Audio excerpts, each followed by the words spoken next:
मुझे धर्म से कोई ना डर है, ना मुझे कुछ उससे समस्या है। मसला स्पष्ट है कि फूले आम्बेडकर के सपनों का भारत बन रहा है। मोदी चाहे कुछ भी कहे और कोई अरे मोदी जी उनके असली भक्त हैं, चारों धाम की यात्रा कर चुके हैं। जिस टोन में आप कह रहे हैं ना कि ये बहुत बड़े बुद्धिस्ट हैं, बहुत बड़े बहुजन हैं, उस टोन के पीछे का जो दर्द है वो मैं समझ रहा हूँ। लेकिन देखिए, जो 85 बनाम 15 का समस्या है ना, एक है कि लड़ने वाले हैं, एक है कि दिशाहीन होकर लड़ रहे हैं, दूसरे एक रणनीति के तहत लड़ रहे हैं। मेरे साथ खास मेहमान हैं और ये संजोग से मैं पुस्तक मेले में आया हूं और आप सब जानते हैं रत्नाकर साहब हैं, दुनिया में सबसे मशहूर आर्टिस्ट हैं ये। आप सब लोग चूँकि हमारे पास टेलीविज़न अखबार नहीं तो हमारे जो कला के क्षेत्र में हो या फिर साहित्य के क्षेत्र में उनको कोई नहीं जानते हैं। हमारे साथ साथी वकील साहब हैं। इन्होंने ही अभी जो सुप्रीम कोर्ट का फैसला आया है कि जो नियुक्ति होगी चुनाव आयोग की, उसमें 3 लोग होंगे, लीडर ऑफ पोजीशन होंगे, प्रधानमंत्री होंगे और सुप्रीम कोर्ट के जज होंगे, चीफ जस्टिस होंगे। और नरेश पासवान को आप जानते हैं, राजेश पासवान को आप जानते ही हैं, जेएनयू के इंटेलेक्चुअल हैं। हिंदी साहित्य पढ़ाते हैं सर, आप हिंदी साहित्य पढ़ाते हैं, फूले पेरियार अम्बेडकर को आगे बढ़ाने वाले। और मैं सर आपसे वाकिफ़ नहीं हूँ। मेरा नाम शिष्य थॉमसन है। हाँ। और मैं प्रभु यीशु की बातों को, उनके जीवन को लोगों तक पहुंचाता हूं। अरे अब तो हिंदू राष्ट्र बनेगा, आप लोगों ने अतिक्रमण कर रखा है भारत में। मुझे धर्म से कोई ना डर है, ना मुझे कुछ उससे समस्या है, क्योंकि प्रभु यीशु धर्म के ऊपर हैं। संसार के सृष्टिकर्ता जो हैं वो सबसे ऊपर हैं। प्रभु यीशु हिंदुओं के, मुसलमानों के, बुद्धिस्ट के, ईसाई लोगों के, सबके प्रभु हैं। और मुझे इस बात का कोई डर नहीं है कि कौन सी तो प्रभु यीशु, तो ये लोग क्यों कह रहे हैं चर्चों पर हमला क्यों हो रहा है, बाइबिल को लेकर विवाद क्यों हो रहा है? देखिए, मैं आपको बताना चाहता हूँ कि पहली शताब्दी में प्रभु यीशु जो थे, मैं खड़ा हो जाऊँ? नहीं, बैठे। अच्छा, पहली शताब्दी में प्रभु यीशु के जो चंद सेवक लोग थे, जो फॉलोअर्स थे, उनको रोम की सरकार ने मारा काटा, जानवरों को खिला दिया और उनको आग। वो चरवाहा थे? नहीं, प्रभु यीशु तो उद्धारकर्ता के रूप में इस संसार में आए। काम क्या करते थे ईसा मसीह? जैसे जैसे गुरु नानक साहब थे, जैसे रबीर हुए, रैदास हुए, कबीर हुए, तो पैगंबर साहब हुए, वैसे यीशु मसीह तो धरती पर पैदा हुए थे ना। प्रभु यीशु के बुद्ध हुए। प्रभु यीशु एक बढ़ई के घर में पैदा हुए थे। अच्छा, बढ़ई ओबीसी थे? हाँ, तो बढ़ई के घर में पैदा हुए थे, लेकिन जब वो बड़े हो रहे थे, परमेश्वर ने उन्हें भेजा था, मनुष्य बनकर वो परमेश्वर के पुत्र आए हुए थे। उनके आने का मकसद यही था कि संसार में, मतलब वो ईश्वर नहीं, उनसे पहले भी कोई ईश्वर है जो उन्होंने उनको भेजा। देखिए, प्रभु यीशु ने कहा, जिन्होंने मुझे देखा है उनने पिता परमेश्वर को देखा है। तो परमेश्वर जो सर्वशक्तिमान है वो कहीं भी आ सकते हैं, कहीं भी कुछ भी कर सकते हैं। धर्म की लड़ाई बहुत तेज हो रही है। मैं शुक्रिया कहता हूँ जिन्होंने दवाइयाँ बनाई, जिन्होंने विज्ञान बनाया, इसलिए हम लोग बात कर रहे हैं। आप क्या लग रहा है, फूले पेरियार अम्बेडकरी आंदोलन कहाँ तक बढ़ा है? देखो, हमारा तो मसला स्पष्ट है कि फूले आम्बेडकर के सपनों का भारत बन रहा है। मोदी चाहे कुछ भी कहे और कोई। अरे मोदी जी उनके असली भक्त हैं, चारों धाम की यात्रा कर चुके हैं। सुनिए, सारनाथ गए, उसके बाद लुम्बिनी गए, गया गए हैं, और उसके बाद फिर वो कुशीनगर गए हैं। चारों जगह जहाँ बुद्ध के पैर पड़े, जहाँ उनकी जन्म हुआ, जहाँ ज्ञान मिला, जहाँ निर्वाण प्राप्त किए और जहाँ उन्होंने दीक्षा दी। सबसे पहले वो कहाँ गए? बुद्धिस्ट है वो। नहीं, आपने पहले नहीं बताया कहाँ गए। पहले वो यरूशलेम गए और वहाँ जाके दुआ करके आए, वहाँ जो वेलिंग वॉल के अंदर। उसके बाद में तुम्हारे ये जो थे होम मिनिस्टर थे पहले, अभी नहीं है, राजनाथ सिंह जी, वो भी जाके वहाँ दुआ करके आए। वहाँ इजरायलियों के और ईसाइयों के पैर पड़ कर आए ये लोग। उनको मालूम है कि बिना उनके चलेगा नहीं, इसलिए आज जो है सत्ता पे, अगर उनका हाथ उठा दे तो ये कहीं के नहीं रह जाएंगे। मतलब विदेशी भारत का सत्ता चला रहा है। यही चला रहा है भाई साहब, यही चला रहा है। सब बाकी सब गलत है। हम लोग वोट दे रहे ना, ये वोट दे रहे, लेकिन सत्ता वो नहीं चल रहा है। हिंदू राष्ट्र बनेगा। अरे हिंदू क्या होता है भाई? हिंदू कुछ है, बात कुछ है ही नहीं। जो है नहीं उसकी बात कर रहे, जो है उसकी बात नहीं कर रहे। सत्य शोधक है, बुद्ध है, सिख है, मुसलमान है, मोदी भी है। हाँ, तो लेकिन हिंदू कौन है भैया देश के अंदर? कोई एक हिंदू नहीं। ये भारत देश में एक भी हिंदू नहीं है। ये बात सही है। जितने धर्म ग्रंथ हैं, वैदिक धर्म ग्रंथ, 1920 से पहले किसी भी धर्म ग्रंथ में हिंदू शब्द नहीं है भाई साहब। चलिए साहित्य के सर कैसे, मोदी जी तो सबसे बड़े बुद्धिस्ट हैं, चारों धाम की यात्रा कर चुके हैं। यदि आप कह रहे हैं तो सही कह रहे हैं। नहीं, गए हैं वो, कुशीनगर भी गए हैं, एयरपोर्ट का उद्घाटन किया, लुम्बिनी भी गए हैं, बनारस भी गए हैं, गया भी गए हैं। नहीं, सब जगह गए हैं वो, सब जगह आपकी बात एकदम सही है। और खास करके मोदी जी को छोड़िए, शंभू कुमार जो हैं आज के समय के कबीर हैं। दुखिया दास खावे और सोवे, और सुखिया मतलब सुखिया सब संसार है, खावे और सोवे, दुखिया दास शंभू है, जागे और रोवे। कई बार आपकी चिंताएं, आपकी भविष्यवाणियां, आपके जो खतरे हैं जो आगाह करते हैं बहुजन समाज को लेकर के, बहुजन समाज के इंटेलेक्चुअल, बहुजन समाज के राजनेता, बहुजन समाज का वोटर, हम कबीर को मानते हैं सर, हम अपना घर फूंक चुके हैं, हमको किसी से डर नहीं है। इसीलिए कह रहे हैं कि वो सब उस पर ध्यान नहीं देता। जिन खतरों की तरफ आप इशारा बहुत पहले से कह रहे हैं, उन खतरों को देखता नहीं है, अपने अपने सुख सुविधाओं में मस्त है। और जो जिस टोन में आप कह रहे हैं ना कि ये बहुत बड़े बुद्धिस्ट हैं, बहुत बड़े बहुजन हैं, उस टोन के पीछे का जो दर्द है वो मैं समझ रहा हूँ। अरे सर, अब तो आरएसएस ने कह दिया है कि धर्म ग्रंथों में अब तब्दीली होगी। हुजूर बहुत देर कर दी हुजूर आते आते। मोहन भागवत जी ने कहा है ना, तो उनके लिए एक ही शब्द है, हुजूर बहुत देर कर दी हुजूर आते आते। जिस काम को वर्षों से दलित बहुजन कह रहे हैं वो अब कह रहे हैं। सर एक सवाल है मेरा आपसे, मैं जेएनयू में एक बार गया था, जेएनयू जाने का सपना होता है लोगों को, मैं भाषण देने गया था प्रोफेसरों के बीच, मैंने यही सवाल पूछा कि कोई कबीर, कोई रैदास, कोई फूले, कोई क्यों नहीं हो रहा है अब पिछले 75 साल में कोई इस तरह के लेखक बहुजन समाज क्यों नहीं पैदा कर पाया? आने का डर सब में नहीं है, जो घट जा रहे हैं अपना, उसकी हिम्मत किसी में नहीं है। हम सब लोग अवसरवादी सुविधाभोगी, हम लोग पहले ज़्यादा मजबूत थे, अब डरपोक हो गए हैं। हाँ, हम सुविधाभोगी अधिक हो गए हैं, बुद्धिजीवी लोग। हमें अपनी सैलरी की चिंता है, हमें प्रमोशन की, नौकरी की, इसकी चिंता है। समाज सेवा पार्ट टाइम का काम हो गया है, वो डेडिकेशन नहीं है जो कबीर, रविदास और बाकी ज्योतिबा फूले। लेकिन बहुजन समाज लड़ तो रहा है। बहुजन समाज चंदे से पार्टी भी चलाता है, चंदे से संस्था भी चलाता है, चंदे से शंभू को भी पालता है, लड़ रहा है। लेकिन वैसी ही हालत है कि दर्द बढ़ता गया ज्यों ज्यों दवा की। बहुजन मिशनरियों की संख्या हर साल लाखों में बढ़ रही है, लेकिन लाखों में विभाजित भी हो रही है। लेकिन अब तो पॉलिटिकल रिसर्शन हो रहा है ना, हो रहा है। लेकिन देखिए, जो 85 बनाम 15 का समस्या है ना, एक है कि लड़ने वाले हैं, एक है कि दिशाहीन होकर लड़ रहे हैं, दूसरे एक रणनीति के तहत लड़ रहे हैं। बहुजन आंदोलन दिशाहीन आंदोलन है, अपनी डफली, अपना राग, सबको लगता है कि हम ही सर्वश्रेष्ठ हैं, जबकि इसके विरुद्ध जो सत्ता में लोग हैं वो, उनके यहाँ विचारक कम है, प्रचारक अधिक है। बहुजन समाज में विचारक अधिक है, प्रचारक कम है। यहाँ पे विचारों के अनुसार फॉलो करने वाला बहुत कम है, उनके पास विचार करने वाला एक आदमी है। लेकिन पढ़ाई लिखाई में तो संख्या बढ़ रही है ना सर, हर जगह रिप्रेजेंटेशन तो बढ़ रहा है। डिग्री होल्डर हैं सचिव। मोदी जी ने 27 ओबीसी मंत्री दिए हैं, अब हर जगह एससी एसटी ओबीसी के मुख्यमंत्री बन रहे हैं। 33 करोड़ देवता भी थे, कितना भला हुआ। 33 करोड़ देवता तो सभी बहुजन देवता भी थे, कितना भला हुआ। लेकिन रिप्रेजेंटेशन तो दे रहे हैं। देखिए ना, ऐसा कभी नहीं होता था, राष्ट्रपति ट्राइबल, उपराष्ट्रपति किसान जाति से हैं, और कानून मंत्री ट्राइबल हैं। ये टोकनिज्म है, टोकनिज्म है। जैसे बीजुका बनाते हैं खेतों में कि उनके नाम के प्रतिनिधि एक बिठा दिया जो यसमैन है, कोई कुछ नहीं कर रहे हैं। तो इसीलिए जाहिर सी बात है कि टोकनिज्म से नहीं भला होगा जब तक समानुपातिक प्रतिनिधित्व नहीं होगा। सबका साथ, सबका विकास सही अर्थ में नहीं होगा। सबका साथ किसका विकास सब जाने। आप तो लगातार कहते रहते हैं कितने वीसी हैं, कितने जजेज हैं, कितने बाकी संस्थाओं में हेड हैं, तो सिर्फ एक जगह नहीं। शेड्यूल कास्ट तो लड़के ले रहा है, जाट, गुर्जर, पटेल, मराठा, ठाकुर भी अब जज नहीं है सुप्रीम कोर्ट में, तो वो नहीं लड़ रहे तो रहने दीजिए। शेड्यूल कास्ट तो लड़के ले रहा है, उसका रिप्रेजेंटेशन तो देर सवेर आपको देना पड़ेगा। जहाँ पे आरक्षित वर्ग है वहाँ पे मिल रहा है, जो गैर आरक्षित वाले क्षेत्र हैं वहाँ पे स्थितियाँ बहुत खतरनाक हैं। और हालांकि सुबह हम लोग एक और डिस्कशन में थे, चिंताएं उधर भी हो रही हैं। अब जो सत्ता के शीर्ष पे है ना, उनको लग रहा है, जो चेतनता है उससे चिंताएं हो रही हैं। और आप कह रहे हैं समाज नहीं बदला, हम तो कह रहे हैं इतना बदल गया है समाज की, लोग अलग जो लोग हैं सत्ता में उनकी चूल्हे हिल रही है कि भैया अब तो वो धर्म ग्रंथ में बदलाव के लिए तैयार है। अब क्या चाहिए भाई साहब, अब तो आप लोग हिंदू बनिए। नहीं, धर्म ग्रंथ वाला तो बहुत फिजूल का भाष है।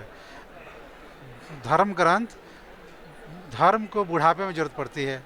बाबा साहब अपनी मृत्यु के 6 महीने पहले उन्होंने धर्मांतरण किया, तो बुढ़ापे में अब तो वैदिक धर्म में बदलाव के लिए तैयार है। अब तो आप लोग कट्टर हिंदू बनिए। जो बूढ़े हैं वो धर्म में चले जाएं, चाहे किसी भी धर्म में जाएं। जवानों के पास बहुत सारे काम हैं, जवानों को नौकरी चाहिए, जवानों को रोज़गार चाहिए, जवानों को सत्ता में हिस्सेदारी चाहिए, प्राकृतिक संसाधनों में हिस्सेदारी चाहिए। जो बूढ़े हैं वो कोई भी धर्म अपना लें, दलितों में भी जो बूढ़े हो गए हैं कोई धर्म अपना लें, लेकिन जो युवा हैं, जो जिनके ऊपर जिम्मेवारियाँ हैं समाज की, उनको धर्म और धार्मिक भावों से दूर रहना चाहिए। कैसे देख रहे हैं, साहित्य की नज़रों से देखें तो समाज कितना जागरूक हुआ है? समाज में बिखराव जो था पहले भी था, अब भी बढ़ा है। पहले एक पक्षीय बिखराव था, अब 2 पक्षीय बिखराव है। पहले एक तरफा ये था कि सिर्फ दलित बहुजन ही उपेक्षा के शिकार थे, अब दलित बहुजन की उपेक्षा का शिकार सवर्ण भी हो रहे हैं। तो इसीलिए ये चिंता की बात है उनके लिए भी, और ये दर्द जब हद से गुजरेगा तो दवा हो जाएगा। जब इनकी जो घृणा झेल रहे थे ये घृणा दे रहे हैं, तो उनके लिए एजेंडा में रिटेलिएशन तो हो रहा है, मतलब। लेकिन इसको ऐसे मैं ऐसे देख रहा हूँ कि ये प्रतिवाद है। एक तरफ वर्चस्ववाद की लड़ाई है, एक तरफ बराबर अधिकार की लड़ाई, तो दोनों इक्वल नहीं है। हम लोग कभी भी शोषण के खिलाफ हैं, हम प्रतिवाद कर रहे हैं कि हमें अपना अधिकार दो, हमें तुम्हारा हिस्सा नहीं चाहिए। सही कह रहे हैं। उसको रिटेलिएशन कहना तो ठीक नहीं, वो थोड़ा सा उसका भी एक फ़र्क पड़ता है। मैं इसलिए कहूँ कि यदि जो अत्याचार करता है, यदि उसको लगता है कि सामने वाले से प्रतिकार मिल जाएगा, तो वो अत्याचार नहीं करता है। प्रतिशोध और प्रतिकार में अंतर तो है ना सर। आप तो हिंदी साहित्य के प्रोफेसर हैं। प्रतिकार मतलब हुआ कि हम अब बराबरी चाहते हैं, प्रतिशोध मतलब बदला लेना। बहुजन बदला के प्रवृत्ति, बुद्ध के मानने वाले हमारा डीएनए है। बदला नहीं ले रहा है, और जो जिस तरह का बदला गैर बहुजन ले रहे हैं बहुजन समाज के साथ में, उस तरह का बदला बहुजन समाज नहीं। तो फक्र होना चाहिए कि हम लोग इंसान हैं, जो किसी हमको तुम काट लो, तुम बिच्छू हो, चींटी हो, सांड हो, आके मार दो, लेकिन फिर भी हम मानवीय स्वभाव नहीं छोड़ेंगे। लेकिन इंसान भी तो हैं, और इंसान में काम, क्रोध, मद, लोभ दोनों भी आता है ना। सारे महापुरुष नहीं हो जाते कि भाई अन्याय पे सह लें और कुछ ना बोलें। हर किसी को गुस्सा आता है, हर किसी को। अभी मैं सूरज हेगड़े से बात कर रहा था। लेखकों की बात करें, प्रोफेसरों की बात करें, साहित्यकारों की बात करें, तो आप रफ्तार से खुश हैं या कुछ और करने की ज़रूरत है? बहुत अधिक करने की ज़रूरत है। अभी भी जो संस्थानों की सामाजिक संरचना है वो लोकतांत्रिक नहीं है। अभी भी जो हमारे अकादमिक संस्थान हैं वो यातनागृह बने हुए हैं बहुजन समाज के लिए। जो IIT, IIM, एम्स और जो बड़े इंस्टीट्यूशंस हैं, अभी भी यातनागृह की तरह इस्तेमाल कर रहे हैं। मेरा एक सवाल है, सख्त सवाल है। इस देश का जो 97% आबादी है, SC, ST, OBC, minority, Jat, Gurjar, Patel, Maratha, उनके जो भी रिप्रेजेंटेटिव हैं वहाँ, क्या वो डरे सहमे रहते हैं? वो कोई फूले पेरियार अम्बेडकर अब उसमें से नहीं निकलेगा? उनमें वो मैंने कहा ना कि जो विभाजन है, जो सदियों से एक तो बांट के रखा गया बहुजन समाज को, वो उसके अपने जीन में आ गया। आज लिबरेट होने के बाद भी वो बटा रहना चाहता है। तो राजेश पासवान थे, JNU के प्रोफेसर हैं, और लगातार इस देश के संविधान को मजबूत करने के लिए, यूनिटी के लिए, मानवता के लिए लगातार संघर्षरत हैं, और इनकी कोशिश है कि भारत एक बेहतर मुल्क बने। हमारे साथ वकील साहब हैं। क्या जज साहब ने फैसला दिया है चुनाव आयोग को लेकर? हाँ, मैं पहले अपना परिचय दे दूं। मैं वरुण ठाकुर हूं, और ये पिटीशन थी डॉक्टर जया ठाकुर की। इलेक्शन कमीशन के जो अपॉइंटमेंट को लेके हम लोगों ने पिटीशन फाइल की थी, जिसमें कॉन्स्टिट्यूशन बेंच का अभी हाल ही में जजमेंट आया है। मैं आपको 2-3 चीज़ें फंडामेंटल क्लियर कर दूं आप लोगों के लिए। ये संविधान ही में एक प्रदत्त व्यवस्था थी। जब 1950 में जब लागू हुआ संविधान, तो आर्टिकल 324 के प्रोवाइजो में ये था कि पार्लियामेंट इसको लेकर लॉ लाएगी कि इलेक्शन कमीशन के लिए, उसके अपॉइंटमेंट के लिए, उसकी मिनिमम क्वालिफिकेशन के लिए, उसकी ट्रांसपेरेंसी के लिए एक लॉ लेके आएगी। सुप्रीम कोर्ट सरकार के कार्यक्षेत्र में हस्तक्षेप कर रही है। अनकॉन्स्टिट्यूशनल फैसला है ये। संसद तय करेगी ना सर कि तमाम इंस्टीट्यूशन पर बहाली कैसे हो? सर, मैं आता हूँ, उसी पे आ रहा था। पिछले 72 साल में जो काम संसद ने नहीं किया, तो हमारी जो पिटीशन थी, हम लोग ये मांग कर रहे थे बार बार कि जिस तरीके से पिछले हाल ही के दिनों में जिस तरीके से आक्षेप लग रहे थे इलेक्शन कमीशन पे, हर बार पिटीशन जा रही थी, EVM को लेके आ रही थी, कहीं ना कहीं जिस तरीके से लबासा साहब का रिजाइन हुआ, और जो हटाने की जो प्रक्रिया थी, बड़े मजेदार। आप लोग कॉलेजियम सिस्टम के खिलाफ क्या नहीं PIL डालते हैं? सुनेगी सुप्रीम कोर्ट, हाई कोर्ट?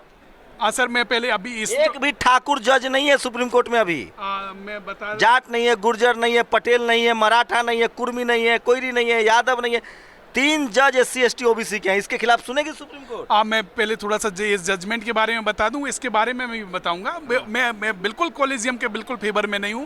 और जब ये मैटर चल रहा था NJC के, तो हमने 50% रिजर्वेशन की मांग की थी कि OBC वर्ग के लिए 50% आरक्षण मिलना चाहिए हायर जुडिशरी में। मगर जो ये फैसला आया है एक ऐतिहासिक फैसला है और डेमोक्रेसी के लिए माइलस्टोन होगा, क्योंकि अभी तक जो इलेक्शन कमीशन वर्क कर रहा था या इलेक्शन कमीशन के मेंबर्स के जो हटाने की प्रक्रिया थी, चीफ इलेक्शन कमीशन अगर एक लेटर सरकार को लिख देता था, वो सरकार उस लेटर पे हटा देती थी। इस तरीके से स्ट्रेंथन हुआ है आपका चुनाव आयोग, ये बहुत ही ऐतिहासिक है, क्योंकि सारी की सारी अडानी पर आप लोगों ने जांच बैठा दी। सरकार का काम है ना, सरकार देखेगी ना अडानी उडानी का। सुप्रीम कोर्ट का हस्तक्षेप बढ़ रहा है। सुप्रीम कोर्ट उधर सरकार का कहना है कि वो अपने दायरे से निकल के फैसले दे रही है।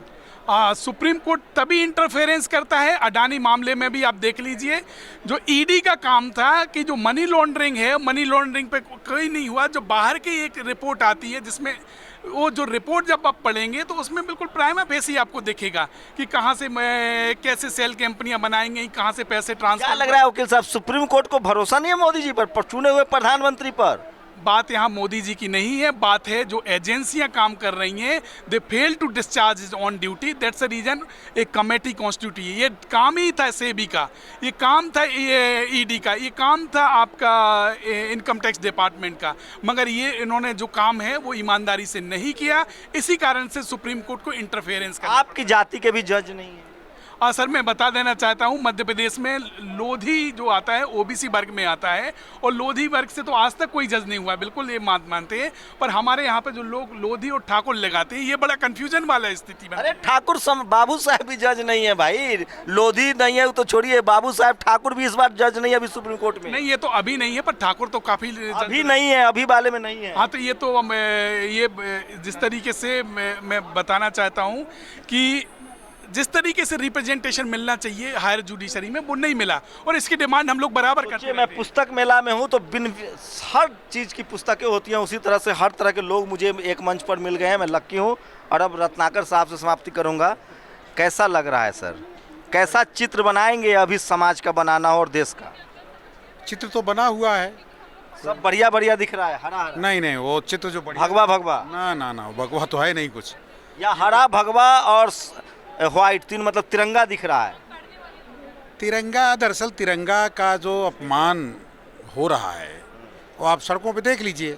हम चूंकि चित्रकला के विद्यार्थी हैं तो जो कला गैलरियों की चीज़ थी वो तो सड़क पे आ गई। हुसैन, वान गाग, नंदलाल बोस, रबीन, तमाम लोग। तो जो समझ का सवाल है ना, वो बड़ा हाच-पाच हो गया है। अब आप इसी को ले लीजिए, यहीं पे बात करते हैं। जब हम पहले आते, आप लोग डरे हुए हैं, इस देश का चित्रकार, कलाकार, संगीतकार सब डरा हुआ है, अपने अपने खो में बैठा हुआ है। केवल आप नहीं डरे हैं एज ए पत्रकार। नहीं, पत्रकार का काम है रिपोर्ट करना।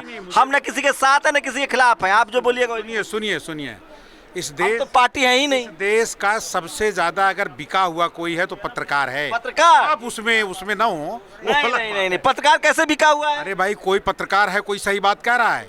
वकील साहब ने अभी जो बात कही, अभी दादा ने जो बात कही, उससे पहले जो उन्होंने समझाया, और जो यहाँ बाइबल को लेकर के हल्ला हुआ, जरा पूछिए ना। मोदी जी पहले प्रधानमंत्री हैं देश के जो इजराइल गए, जहाँ से क्रिश्चियनिटी और जहाँ से बाइबल की शुरुआत होती है। कुछ जानने गए होंगे, कुछ वहाँ से सीखा होगा उन्होंने। तो उसके जो भक्त लोग हैं वो समझदार नहीं हैं। शिक्षा में जो बदलाव हुआ है उससे पढ़ाई लिखाई ख़त्म हो गई है। वो केवल जो विज्ञान था समाप्त। अब वहाँ जो आपकी जाति वाति मनुस्मृति टाइप की पढ़ाई होगी, फिर आपके पीछे झाड़ू वाड़ू बांधा जाएगा, फिर आप अगर कोई नहीं हैं तो जाके साग लगाएंगे, यही रहें तो भैंस चराएंगे, कुम्हार हैं तो जाट क्या करेगा? जाति जाट अरे जाट तो जो करेगा वो तो आप हमेशा देखे हैं। लोधी, गुर्जर, पटेल, मराठा सब खेती करेगा। सबकी बुरी हालत होनी है। ये सब तो केवल कहार हैं जो असवारी उठाए हैं। जैसे एक असवारी में बहुत सारे लोग लगते हैं ना, जाति व्यवस्था वापस आ जाएगी पूरा, और केवल वो शास्त्र लागू कर दिया जाएगा जिसमें जाति क्या। अभी आप थोड़ी देर पहले हिंदू की बात कर रहे थे ना, आप जरा समझाइए हिंदू क्या है। ब्राह्मणों के अलावा कोई हिंदू है देश में? तो हम लोग के आगे पीछे झाड़ू और हांडी लटका दी जाएगी। क्या करेंगे भाई, और क्या काम है आपका बताइए? आप किसी लायक हैं? आपने कुछ किया? जब आपको राज मिला था तो आपने उनको बताया कि आपका काम क्या है? आप अपने जजेस बैठाए सुप्रीम कोर्ट में, हाई कोर्ट में, या और तमाम पत्रकार बनाए आप लोगों को?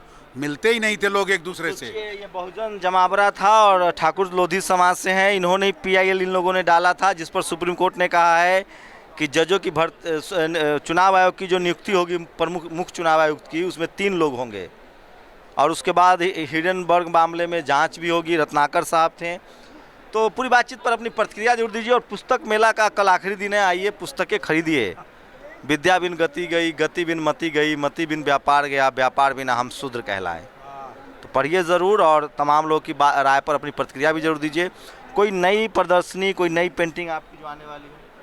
अभी तो खैर ये कला साहित्य संगीत पे बड़ा कुठाराघात है और इसको एकदम से ख़त्म करने की मोदी जी तो बहुत कला प्रेमी हैं। अच्छा देखिए, मोदी महेश शर्मा संस्कृत, देखिए मोदी क्या क्या प्रेमी हैं उसको तो हमने पढ़ा नहीं था। हमारे टाइम पे तो नेहरू क्या प्रेमी थे, लाल बहादुर शास्त्री क्या प्रेमी थे। अब वो बच्चे बताएंगे ना कि काहे का प्रेम है इनका प्रेम तो जब आगे पढ़ेगा। हम लोगों को तो दिखाई दे रहा है बहुत गड़बड़ है।